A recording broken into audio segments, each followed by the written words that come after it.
Your home for the best coverage of the Jazz, Utes, and Cougars is right here on The Zone. This is JJ and Alex, presented by G2G Bars on 97.5, the KSL Sports Zone.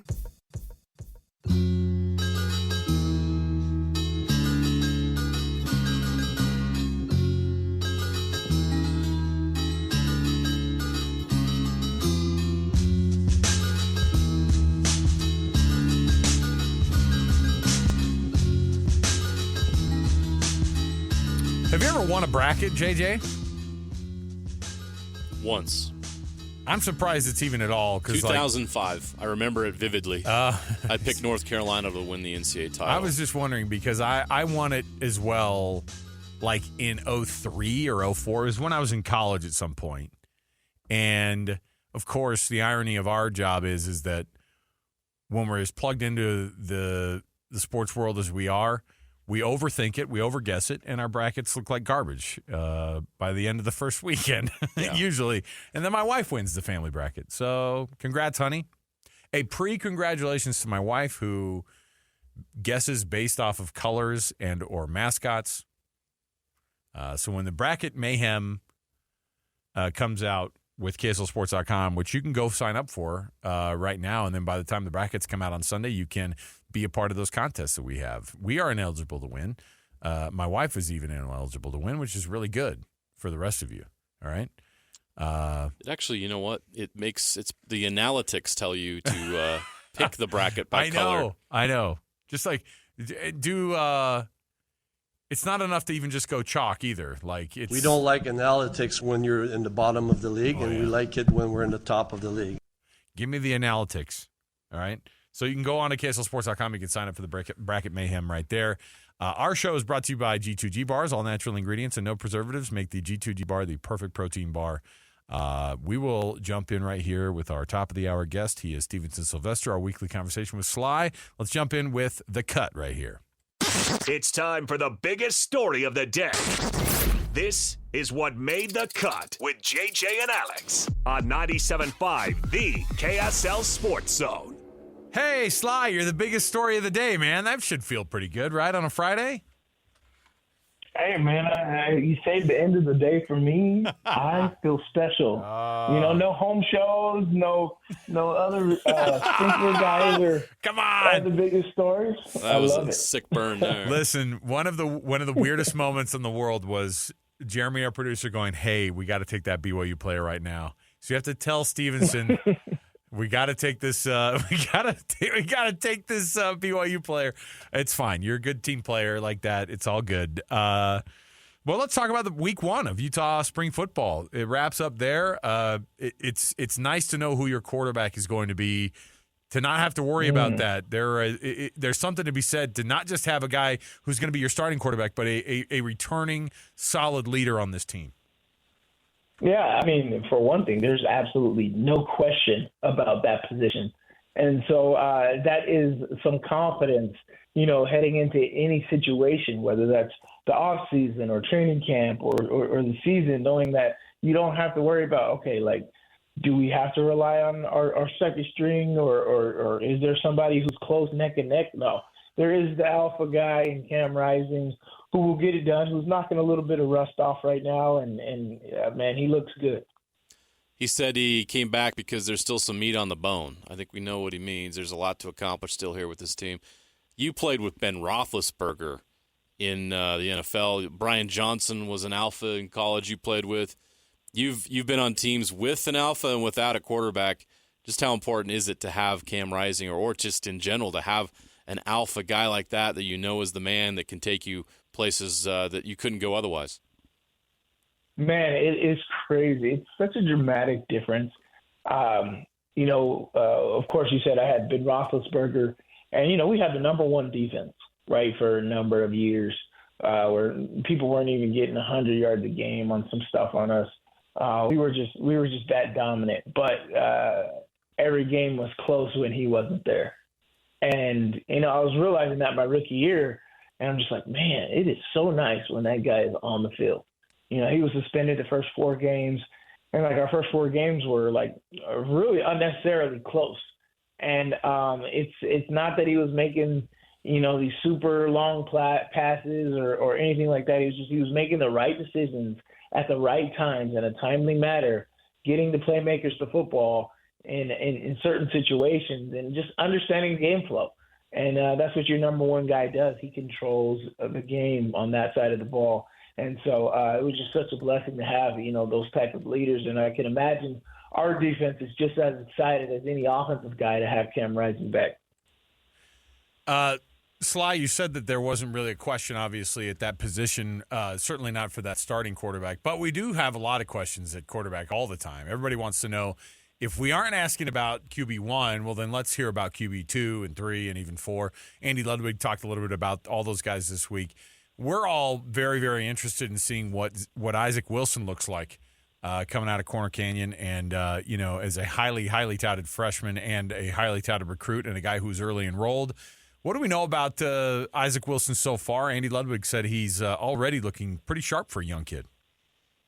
Oh, man, yeah, he's great, which is what Jeremiah and I were saying every time we covered it. Yep. It's like how far in advance and how neck above he was of everybody at the high school level. And, him coming in already in the first couple of practices, running the offense the way he has, it's been very surprising. He takes great command.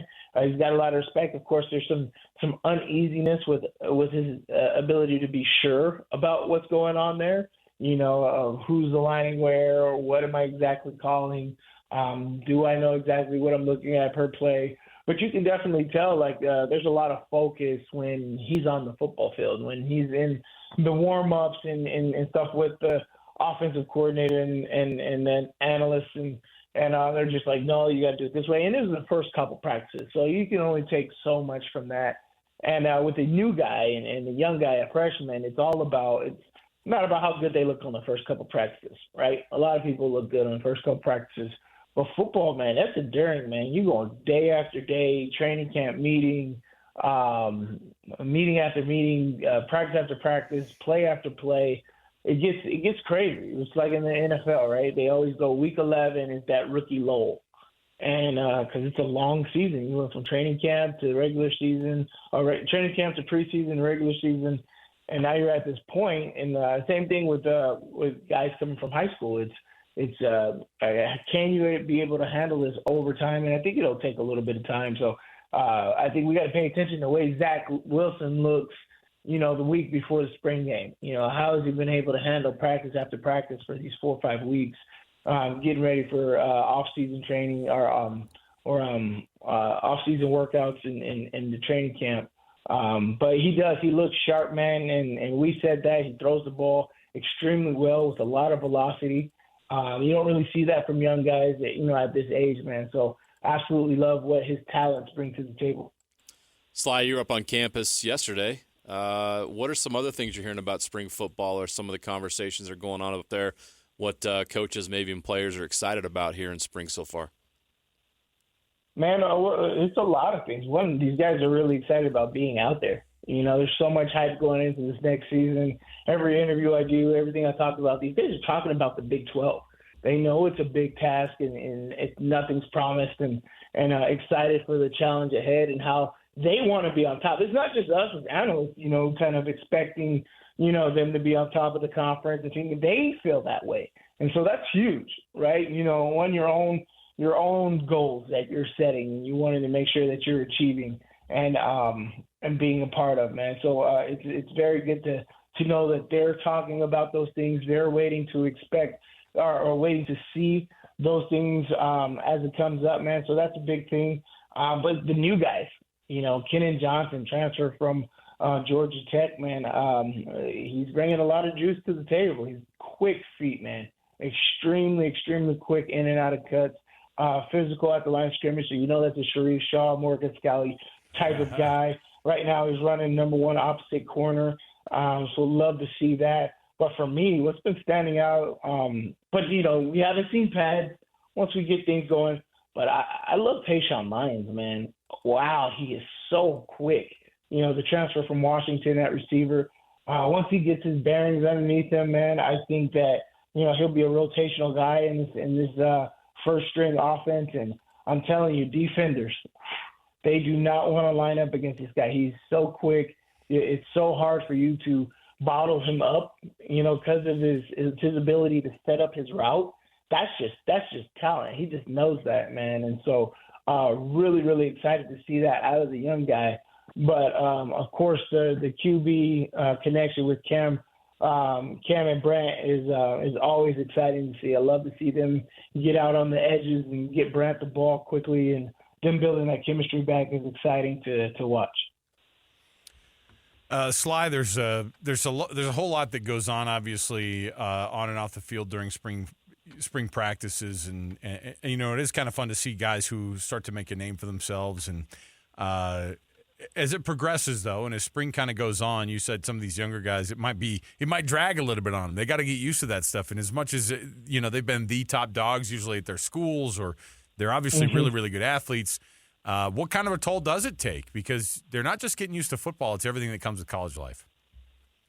Yeah, the biggest thing for me is and this is what these first practices have been like. Even more so than paying attention to what play you're running and this and that is the culture, how Utah runs practices. Right? We are very fast paced, in and out of drills, attention to details. You better grab a swig of water. You better be paying attention on the sidelines, because if you aren't, you're very easily, as you said, falling down the depth chart. These guys are talented at all levels, right? They have so many guys. When you're at high school, you can kind of take it easy. You can't take it easy here, because that guy who's right behind you on the depth chart is just as talented. So I love the competition that's going on at the safety position, at the D-line positions, at the linebacker and the O-line position. It's a lot of focus going on, and it's very, very awesome to see how these guys are adjusting to that and making it happen. We focused a lot on offense. You just mentioned some defense. Let's flip to that side of the football. Is there a guy you think is going to have a breakout year on defense, or somebody that we know about but is ready to take on a bigger role? Who's that name on defense that you're like, okay, this is a guy that we're going to need this year, and they're ready to step up and have a big year for us? I mean, it's everybody. There's a lot of people, but for me, I can see there's a lot of attention being put towards Smith Snowden, as far as, the coaching, right? They're yelling at him a lot when he messes up, which is a good thing. A lot of people think it's bad. No, if a coach is talking to you, that's a good thing. They like you. They want you in there. They want you to be the best you can. They expect a lot out of you. And I think they expect a lot out of Smith Snowden on the defensive side of the ball, man. So I'm really, really excited to see what he's able to bring to the table this year. Under the second year, we seen it towards the end of last season. He played extremely well when he got playing time. And so really excited to see what he does in his second year of confidence in this defense, understanding how Shreve Shaw wants things done, understanding how Morgan Scalley wants things played, the technique, playing inside on certain coverages and certain, lineups that the offense is coming out with.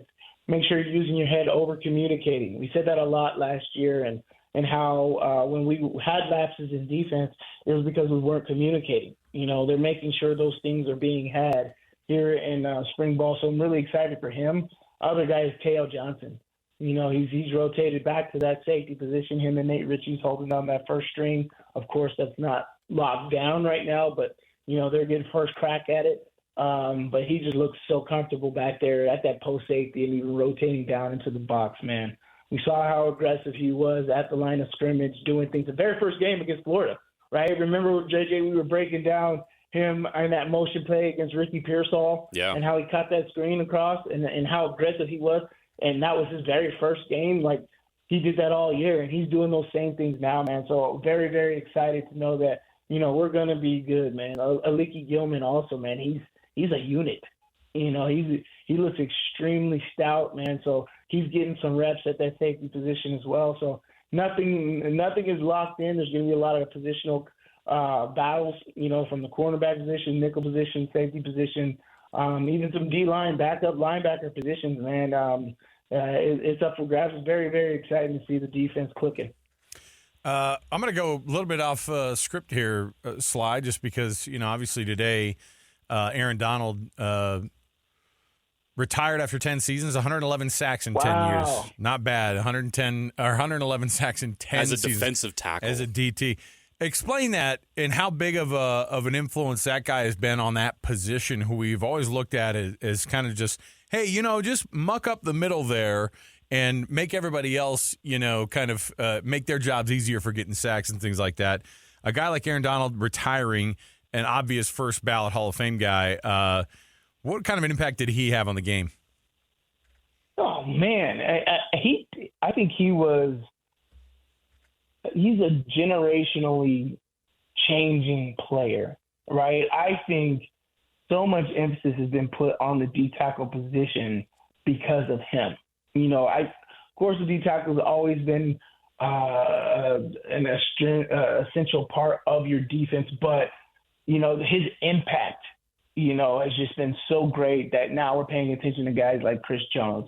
Now we're paying attention to guys like the Christian Wilkins, who just moved to the Raiders, and are having that impact even at the D1 level. If we want to look at our teams now with Utah, Keanu Tonavasa, Junior Tafuna, we're having that relatability of, hey, he brings Aaron Donald type of impact to your team from that inside position. But I hope people understand how difficult it is to be impactful, down in there. You don't get one-on-one opportunities, so you're not going to get that much impact in making plays and stat stuffing, right? And he's been able to do that from that position.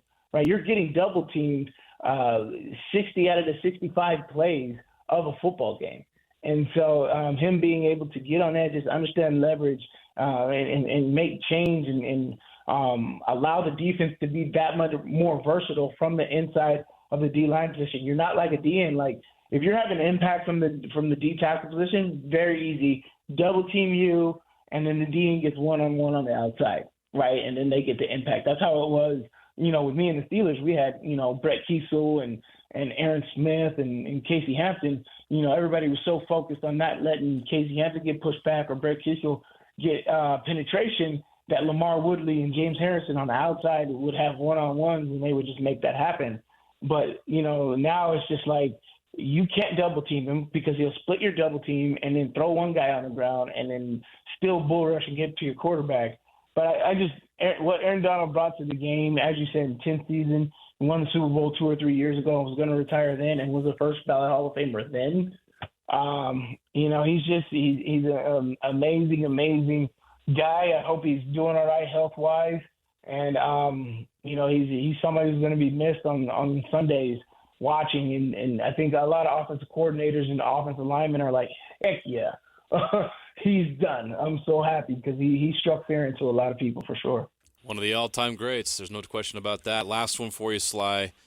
What is that NFL free agent move that's been made this week that got your attention the most or made you say, oh, wow, that's going to have a big impact? That's a great question. I think there's been a lot of movement. I think free agency these past 8 years have been bigger than ever. So many people put more emphasis on free agency than it ever has been before. More impactful moves, from big positions like the QB position and main receiver position like Saquon Barkley and, Calvin Ridley and some of these other guys moving on to other teams that you wouldn't necessarily see.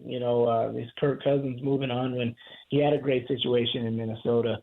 But, they want to invest in somebody younger, and he's going out and getting another contract. So I think free agency has been at an all-time high these last 6 to 8 years. So I love it. This year there's been so many things. One question that I get so much is the Russell Wilson impact. I think it's going to be tremendous. JD, we talked about it. I'm like, there's got to be no pressure on Russell Wilson this year. And they just traded Kenny Pickett. They did? Yes. They did. They traded him to the Eagles because he was having an attitude. He put up a stink. He was having about a bad attitude about the bringing Russell Wilson in. Dead serious. I don't know why. He's only on a 1-year deal. I know. It's weird, right? We all said these same things, but, for a 23-and-a-half-year-old, I think it's hard to explain it to him. Exactly. Right. But I mean, that's what it is right now in college football, right? Mm-hmm. You know, you have a threat. Let me jump in the transfer portal, right? Like it's so easy for these guys to quit instead of fighting through it. You know, respecting what Mason Rudolph was doing and Trubisky was doing, and staying and knowing that things were there. So okay, so that's great. You know, hopefully the Steelers got something out of that deal because he was a first-round draft pick, and so they can pick up another quarterback and know you still got Russell Wilson here. And as I said, there's tons of quarterbacks in the draft even this year and next year. And so Russell Wilson, you can just extend him, right? Extend him for good QB money and shore up your future with that standpoint. But I love the Russell Wilson impact in Pittsburgh. You know, that could actually bring in talent once he starts doing good things here. People are going to want to come to Steelers because they have a great defense. It's always been a staple. But now I got an offense, with the support of a great defense, and we can put some points on the board. So love that. Saquon Barkley, that's been the most interesting thing to me. The in-division free agency pickup, I thought that was great. I believe I've been saying, I was like, Jason Kelce, him retiring, I think he could come out of retirement for something like this, right? And Tom Brady did it. He only retired 3 weeks ago. So I'm just like, you could do that, man. If you still got heart and stuff for the game, that's one thing, man. For old guys like me now, it's just like, don't play with no regrets. You wish you were still out there. I'm on the sidelines up in the booth with you, JJ. I feel like I can still put a helmet on sometimes. And if you actually can, why not? There's nothing like football. Nothing like football. I think the only thing in this world that would could be supplemental is if you were a rock star, right? If you were Kurt Cobain or Michael Jackson or Beyonce or something like that, which is even rarer to do. But if you can be on that stage and do it at a high level and be the type of superstar that Jason Kelce is, I mean, he sells one of the most jerseys at a center position, right? And so there's nothing like football, and if you're able to do it, do it. But free agency has been crazy. The fact that the Cowboys did absolutely nothing is also surprising. What moves people made and what moves people didn't make. So excited to see what's coming out, man. Jaguars did a lot of things as well. I love the Gabe Davis trade, our pickup. So positional shifts, divisional shifts. I think Chicago's gearing up to try to, be competitive in that NFC North, so there's a lot of things going on. I can talk all day about, where people are going, where people should go in the next couple months with free agency and the draft. Steve, this is Sylvester SLY. You can hear him every week right here on the KSL Sports Zone with us and all the breakdowns. Of course, you can go over to the Utah 360 app and see all that extra content that he has been working on up there. So, SLY, we appreciate it, man. Thanks, guys. Happy Friday. Enjoy your weekend. I'll talk to you soon. Enjoy yours, SLY. Thank you. And Sylvester, everybody. We'll take a break here. We'll come back. We've got more to go around the corner. When we come back, hopefully sneak in a little bit of a conversation with Scotty G. He's going to be on the call tonight with the Utah State and San Diego State matchup. That's a fun one in the semis as well. Always good when the Aggies and Aztecs play. Always good. So let's see how this one goes. We'll talk to Scotty G next. We'll sneak in a little conversation with him. Stay with us. 97.5 the KSL Sports Zone. This is what you get. You're listening to JJ and Alex, presented by G2G Bars. Don't touch that dial! On 97.5, the KSL Sports Zone.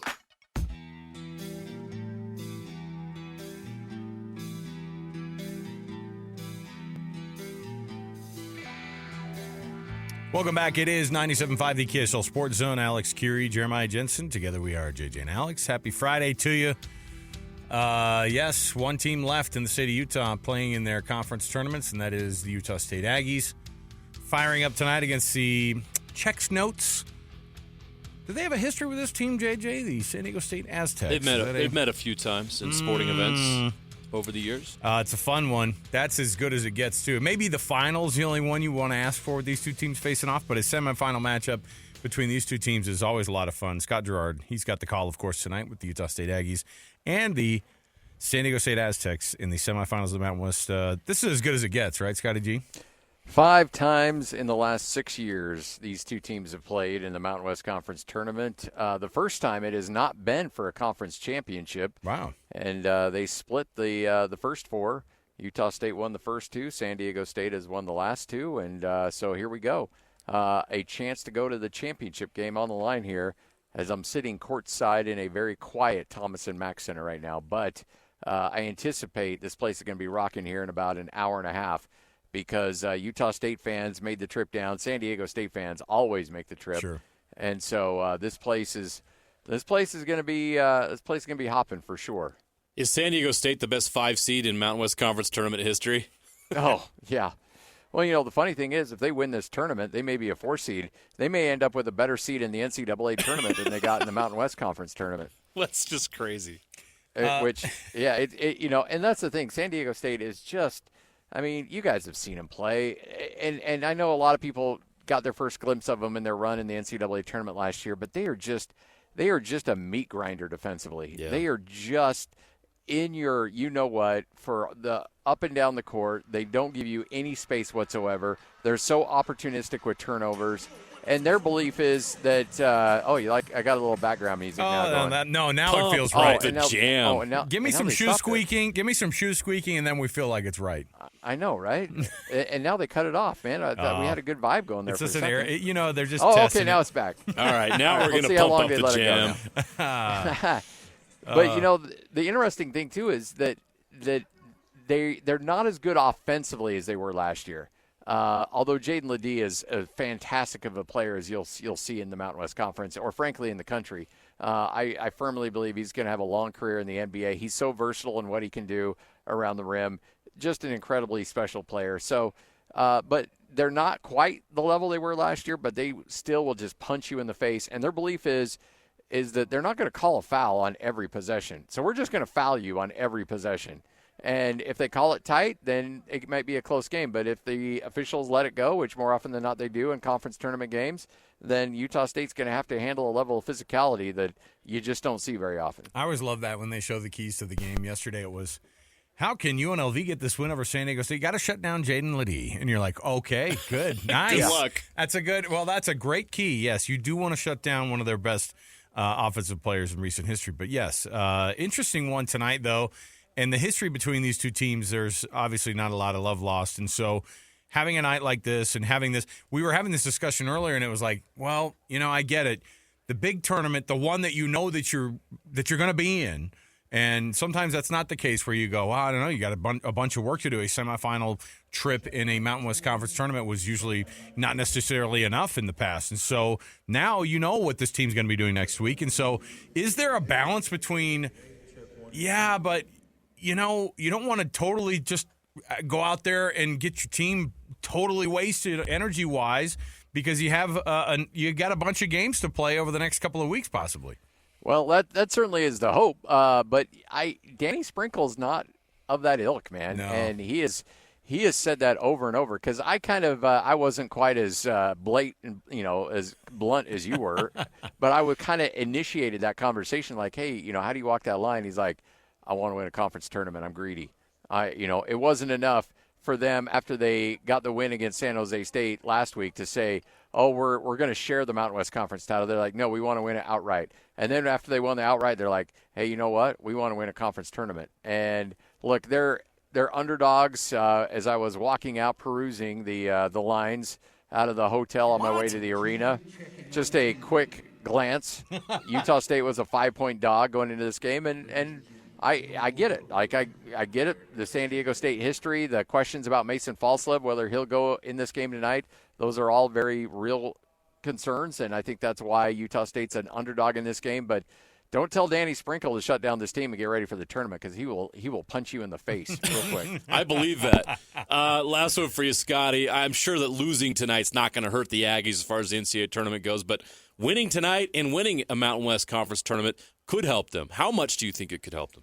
Honestly, so you look at Lenardi's got him at a 7. Jerry Palm's got him at a 6. I saw, I can't remember what talking head from CBS has got him at a 5. I think if they win the tournament, they could be playing in that 5 range, that 5, maybe 6 range.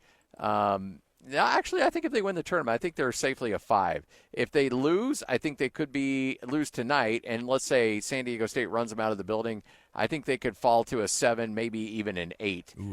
So I think that's kind of the range you're looking at for Utah State.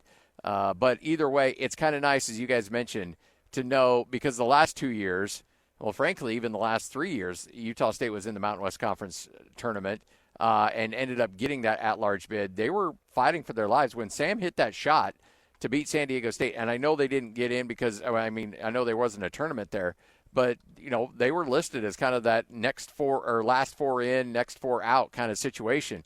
So they're used to playing for their playoff lives. Now, this situation is a little different. I haven't really been around a situation like this where it hasn't been like you have to win to make sure you're safe on Sunday. So it's kind of an interesting world Utah State's living in right now, and I'm curious to know how that affects their psyche. If Danny Sprinkle has anything to do with it, they'll play hard. But I anticipate it'll be a fun game tonight. It'll be a dogfight. It'll be in the 60s, like a 62-61 game, and there'll be a ton of flagrant fouls and personal fouls, and you name it, it's going to happen tonight. It's going to be fun. Scott Gerard, he's got the call tonight. Of course, it's a 9:30 Mountain Time tip. That means 7:30. It's 7:30 tip, and you've got yourself a pregame, of course, leading up to it on 12:80 a.m. We're looking forward to it. Scotty, thanks, man, for taking some extra time. We know you're doing your other work, and so we appreciate it, man. No, I appreciate you guys being flexible, and I'm always happy to hop on. It should be a fun one tonight. And you got the Jazz on one dial, we're on the other. We got it covered top to bottom, and that's what it's been fun to be in the power of Bonneville and KSL Sports is that you got everybody at every tournament breaking it all down, and hopefully Nate doesn't look at those expense reports too closely. Nate might not, but somebody else up there will. That's fine. Yeah, I know. You can get hassled by them. All right, Scotty, have fun, man. Have a good call. All right, we'll see you. There you go. All right, Scotty G. What a fun night for the Aggies. Cool, It's man. going to be fun. The building's going to be electric. It's going to be intense, man. That's like you said, that game's going to be a meat grinder. What was the I feel like that was him tipping us off to maybe take the under. Is that what was going on? It may have been a little bit of I was writing down notes. I think okay. Jeremy was getting some advice. Degenerate producer, gambler, Jeremy. Take off all like you 5 minutes degenerates early. out there, you might have got a little advice there from Scotty G. Just It's telling going to be you. a grinder. I don't know, a 61 to 60 something type of a game. If That's nice. Who does that benefit though? Because like Utah State likes to run, and I think Utah State wants to get it in the 70s or 80s. Yeah. I think when Utah State scores 70 points or more, their record's crazy good. They want to get up and down. They want to get the ball going and moving. And San Diego State just wants to grind it out. They want to beat you with a club. That's all they want to do. So they want to beat you with a club. Danny Sprinkle will punch you in the face if you say, "Hey, take her easy tonight. Get ready for that NCAA tournament." Can you imagine him just punching somebody Well, right in it's the kind face of for funny. It's asking a kind of question? funny because I just had a vision of that. I know, and Scotty's got to walk the line. I'm asking it because it's interesting because that's what BYU fans are saying today, right? A little bit of Matt Baimonte sort of made reference to it, where he's like, "Well, I mean, I don't know if I want him playing that many games before next week," and you're like, "Okay, I get you." All right, we'll take a break here. Hey, speaking of BYU, there's a cruise you can get yourself part of. We've got the official commercial for that cruise, the BYU Athletics Cruise, coming up just around the corner here. Before that, though, last reminder, 1 in 10 kids in the state of Utah faces hunger. We want to get you putting that non-perishable food donation on your doorstep by tomorrow morning at 9 a.m., okay? Don't forget, this is your last reminder here. They're going to come around, and the Utah Food Bank and Macy's and Lynn's all helping fight hunger statewide. It's all part of the Utah Food Bank's efforts to feed all of the Utahns that we can, and especially those kids. Leave that food donation on the porch tomorrow. All right, here's what we got. We got you. We got a break here. Did you say we have tickets to give away? Ah, yes. We've got tickets right now. Pac-12 Women's Gymnastics Championship at the Maverick Center on March 23rd. Get those tickets now. Call in number 12, 801-575-ZONE. That's 801-575-ZONE, 801-575-9663. You get yourself a pair of tickets to the Women's Gymnastics Championships of the Pac-12 at the Maverick Center on Saturday, March 23rd. That's a big one, by the way. All right, we'll come back. 97.5 EKSL Sports Zone. And now, a look at traffic from the KSL Traffic Center. In Utah County, we have an accident southbound I-15 at 5th East and American Fork. It's been moved to the left shoulder, causing heavy delays that start at Main Street in Lehigh. On the northbound side, you've got moderate congestion heading through Linden. After that, you'll hit northbound I-15 delays at the point of the mountain to Draper, and then farther north. You know what's coming. Your daily deep dive into everything Utah Jazz. It's time. All season long and even in the off season. It's Jazz Daily with JJ and Alex on your exclusive home of Utah Jazz basketball. 97.5, the KSL Sports Zone.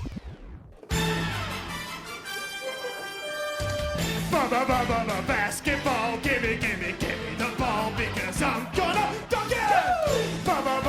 Basketball, gimme. Welcome back. It is, of course, Jazz Daily right here.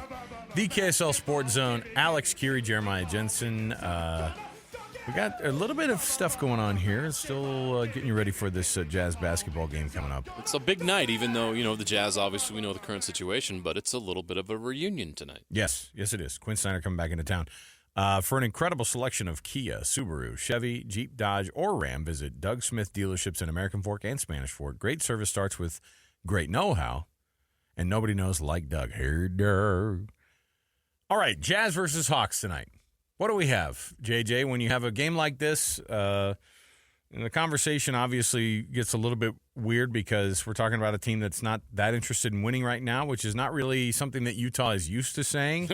But here we are, and we've been trying to get used to it all year, and it never sits right with me. But this Hawks team coming in, likely the favorite in this one, and what that means is I'm looking for some development for this young core of the Jazz. So, what do we expect tonight with this team, the Atlanta Hawks, coming into town? Well, let's tell you first who's not playing. That's Jordan Clarkson out tonight, right groin strain.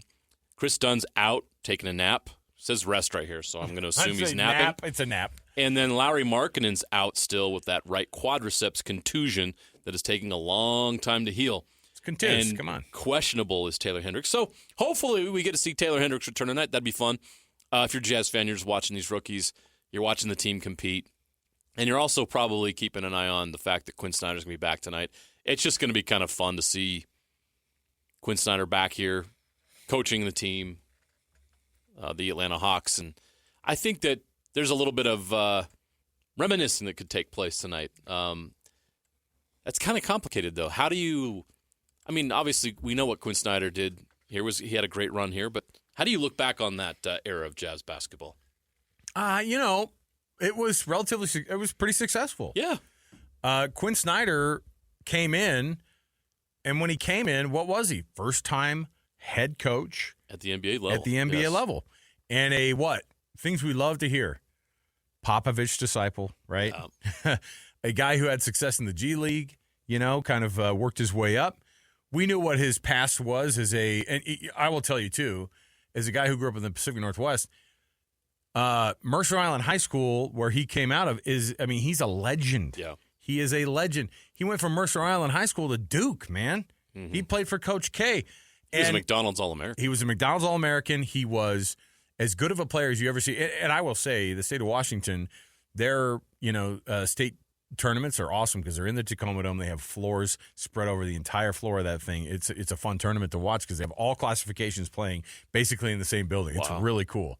But he's a legend. And to go from that and playing at Duke and then, and then obviously coaching at Mizzou and having that weird kind of part of his career and, everything that came along with that. And then to work his way back up again in the NBA ranks, everybody knew how smart he is. Everybody knew how good he was at his craft and that stare down, right, that everybody got used to on the bench. The mad scientist. The mad scientist look. The slow motion gifs of the meanest looking guy on the floor is like, you kind of picture that. I did not hate the Quinn Snyder era at all because it gave us some of the funnest Jazz basketball that we've seen in recent memory. Well, if you go back to when he took over, it was pretty dark days. Yes, it was. And there wasn't a lot of hope for the franchise. And you could tell he quickly turned the thing around. I remember that one night the Jazz were playing really poorly, and he just gets up from the desk and he just starts screaming, "Wake up! Wake up!"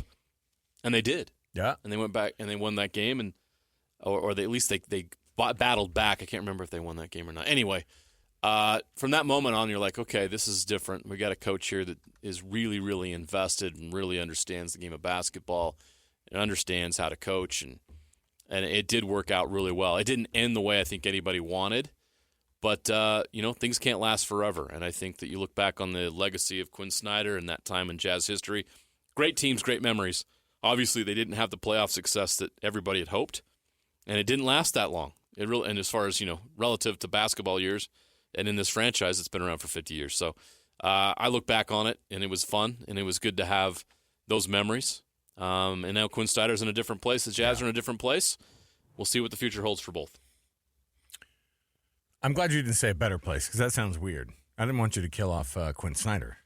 He's in a better place now. And I think we do kill agree. off celebrities in this show all the time. Every week. All the time. All right. More Jazz basketball coming right up. We've got tons to discuss, and so stay right here. You're going to get all the coverage you can handle on Jazz and Hawks tonight right here. 97.5, the KSL Sports Zone.